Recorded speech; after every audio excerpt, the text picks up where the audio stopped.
పవన్ కళ్యాణ్ గారు ఇంకో మాట, తమది ఏ ఊరండి అయ్యా, ఏ ఊర్లో పుట్టారు, మీ మండలం ఎక్కడండి అయ్యా, మీ జిల్లా ఎక్కడండి అయ్యా, కొంచెం తెలియజేయాలండి అయ్యా. హైదరాబాదు నుంచి పిఠాపురం అంతా వచ్చేయడానికి కారణం ఏంటండి? ఎమ్మెల్యే పదవి కోసం.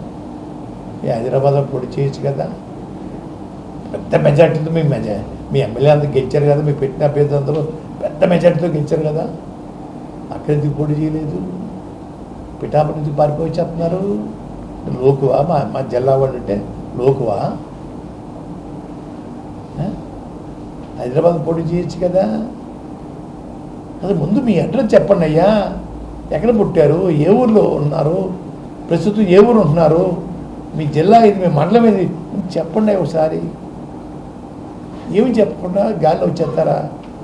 రంగు వేసుకొని వచ్చేస్తే అందరూ ఓట్లు వేసేయాలా? పవన్ గారు మిమ్మల్ని ఓడించి పంపడం ఖాయం.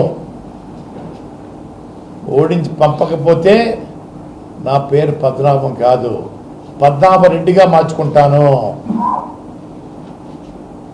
మిమ్మల్ని ఓడించి పంపకపోతే పద్మనాభం కాదు, నా పేరు పద్మనాభరెడ్డిగా మార్చుకుంటాను. అందరికీ నమస్కారం. నేను క్రాంతి బార్లపూడి, ముద్రగడ పద్మనాభం గారి అమ్మాయిని. పిఠాపురంలో పవన్ కళ్యాణ్ గారిని ఓడించడానికి వైసీపీ నాయకులు ఎన్ని చేయాలో అని చేస్తున్నారు. ముఖ్యంగా నిన్న మా నాన్నగారు ఒక బాధాకరమైన ఛాలెంజ్ చేశారు. పవన్ కళ్యాణ్ గారిని ఓడించి పిఠాపురం నుండి తరిమేయకపోతే ఆయన పేరు ముద్రగడ పద్మనాభం రెడ్డిగా మార్చుకుంటారట. ఈ కాన్సెప్ట్ ఏంటో నాకు అసలు అర్థం కాలేదు.